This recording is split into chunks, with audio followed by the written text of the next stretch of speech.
Most people who try to grow fruit trees in containers fail. And it's not because they're bad gardeners. It's not because they chose the wrong tree. It's because nobody told them the one thing that changes everything before they ever put a single plant in a pot. And here's the frustrating part. You can water perfectly, fertilize on schedule, choose a healthy-looking tree from the nursery, and still end up with a beautiful pot full of leaves and absolutely zero fruit. That stops today. In this video, I'm sharing the 15 highest-yielding dwarf fruit trees for container gardening. But more than that, I'm going to show you exactly why some of these trees thrive in pots while others just sit there looking nice and doing nothing. By the end of this, you'll know which trees to plant, what most guides get completely wrong, and why container fruit gardening is actually one of the most rewarding things you can do, no matter how much or how little space you have.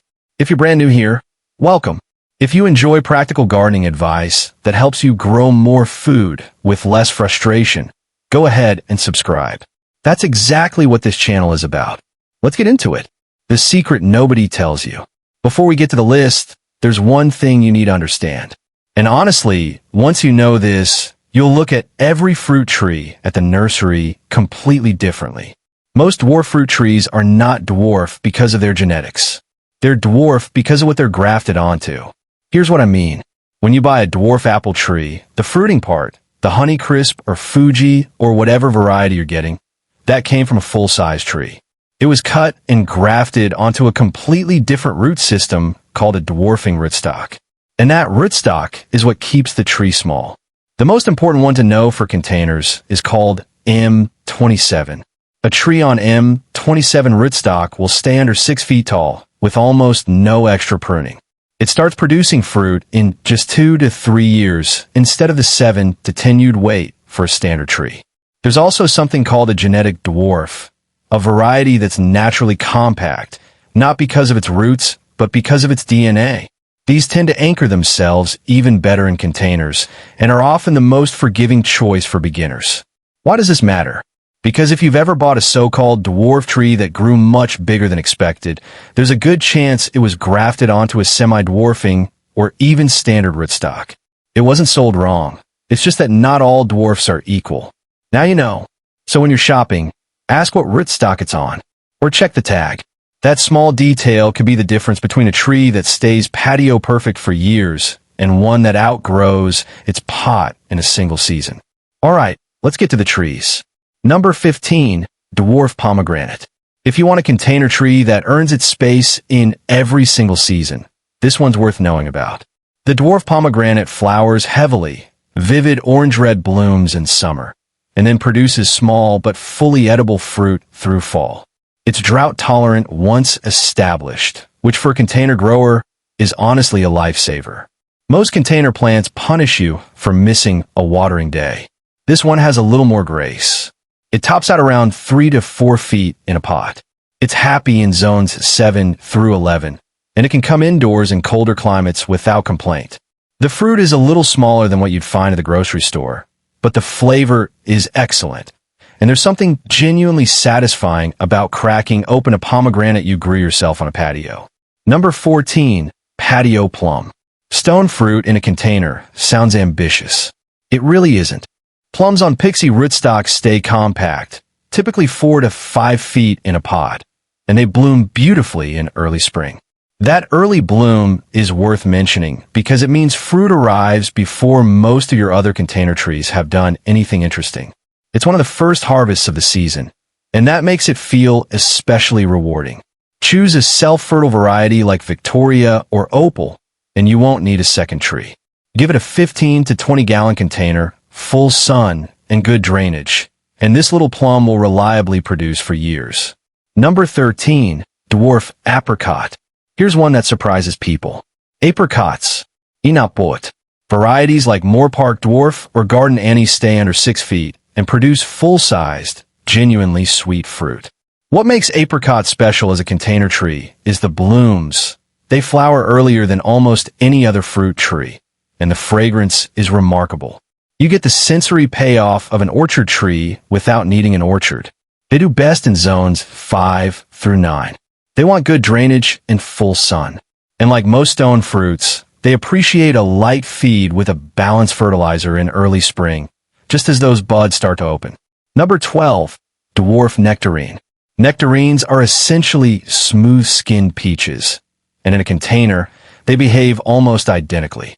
Varieties like Nectarella or Dwarf Sun Red stay compact, self-pollinate, and produce abundantly. What most people don't realize about nectarines is how well they respond to container life. The restricted root space actually encourages the tree to put energy into fruiting rather than growing larger. That's not a workaround.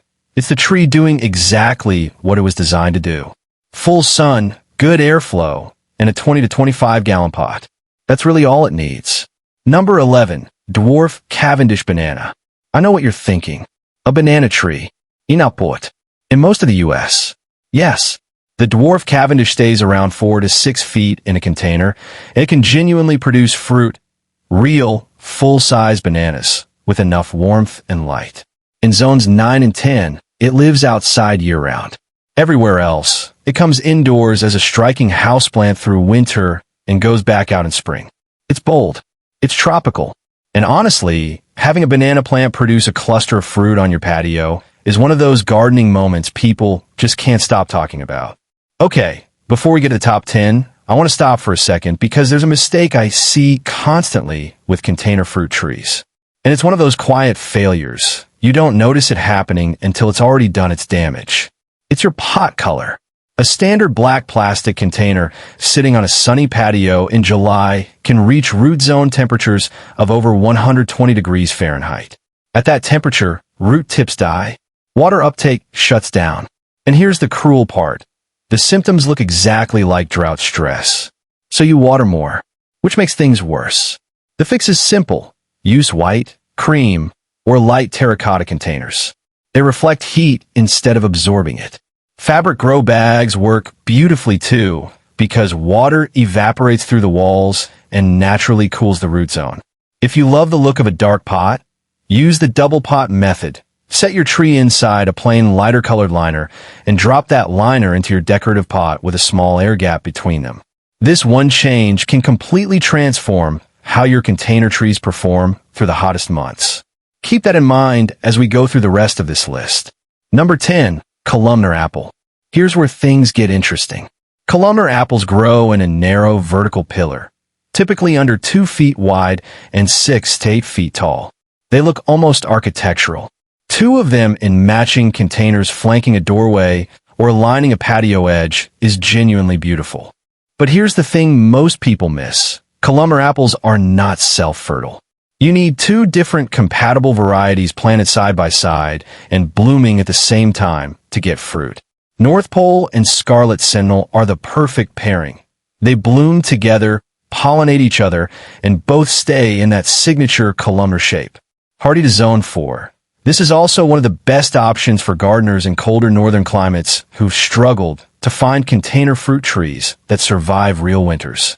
Plant each in a 15 to 20 gallon pot. Keep them together through the season, and you'll have apples. Number 9. Little Miss Figgy Fig.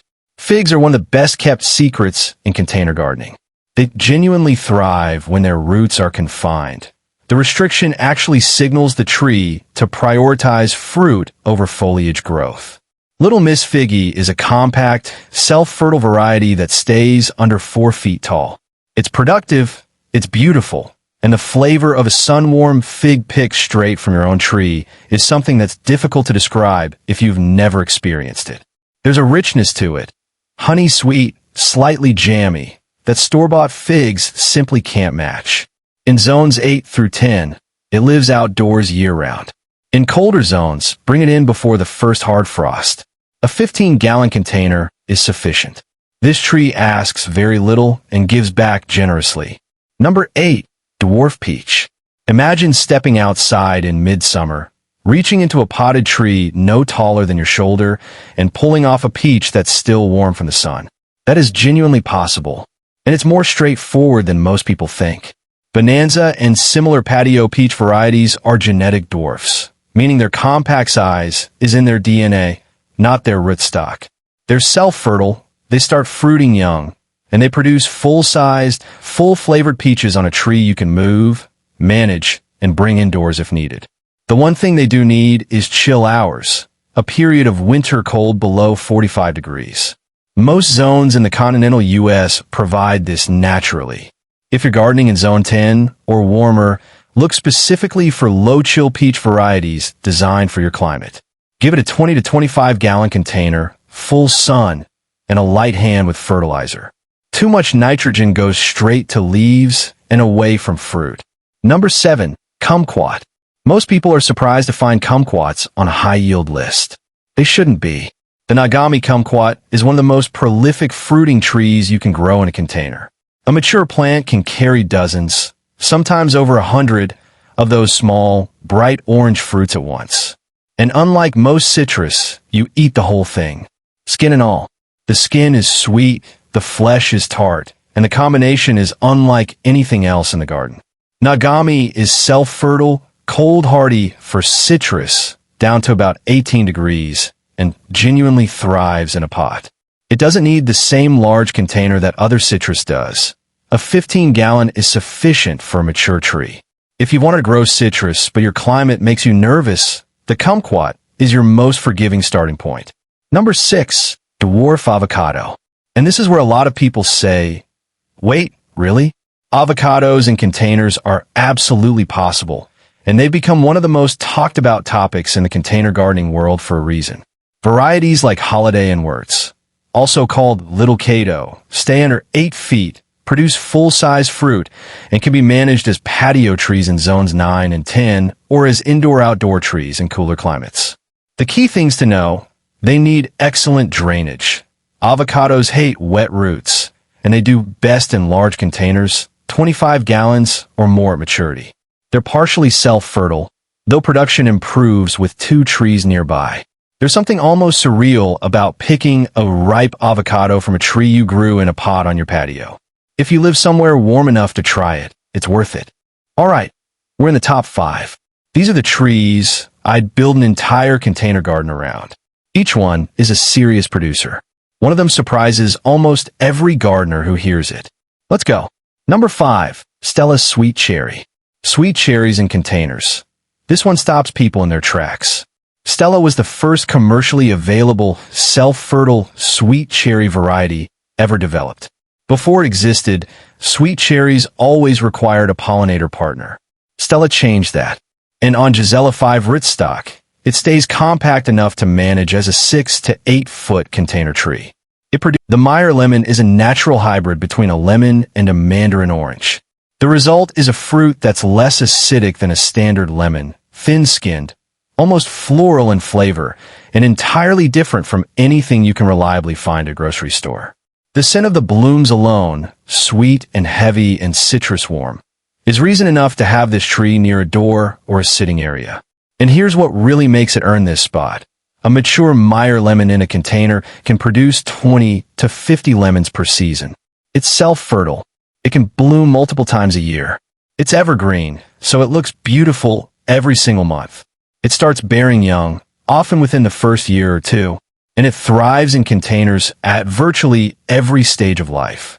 Start it young in a 5-gallon pot. Move to 15 gallons after 2 or 3 years. Then 25 gallons at full maturity. That gradual sizing is important. Too much soil volume too soon stays wet between waterings and invites root rot. Keep it in full sun. Water when the top 2 inches of soil dry out. Fertilize with a citrus-specific fertilizer, one that includes micronutrients like iron, manganese, and zinc, 3 times a year. And protect it from freezing temperatures. Anything below 28 degrees needs shelter. That's it. That's the whole formula for one of the most rewarding plants you can grow. So there you have it. 15 dwarf fruit trees that can genuinely thrive in containers. From your first citrus on a balcony to a full patio mini orchard producing across multiple seasons. If you take one thing away from this video, let it be this. The difference between a container fruit tree that thrives and one that sits there doing nothing usually comes down to a small handful of details. The right rootstock, the right pot size, the right pot color, keeping that graft union above the soil line, knowing your zone, and knowing that container roots need an extra 2 zones of protection compared to in-ground trees. None of that is complicated. It's just the kind of knowledge that makes everything else work. If you found this useful, I'd genuinely love to know which tree on this list you're most excited to try. Drop it in the comments. And if you've already grown any of these in a container, share what's worked for you. This community learns best from each other. And if you're ready to take this further, the next video I'd point you toward is our deep dive on the single biggest mistake people make when feeding container fruit trees. One that quietly ruins harvest season after season without the gardener ever figuring out why. It's the kind of video that saves you real time and real money. The link is right here. Thanks for watching. I'll see you in the next one.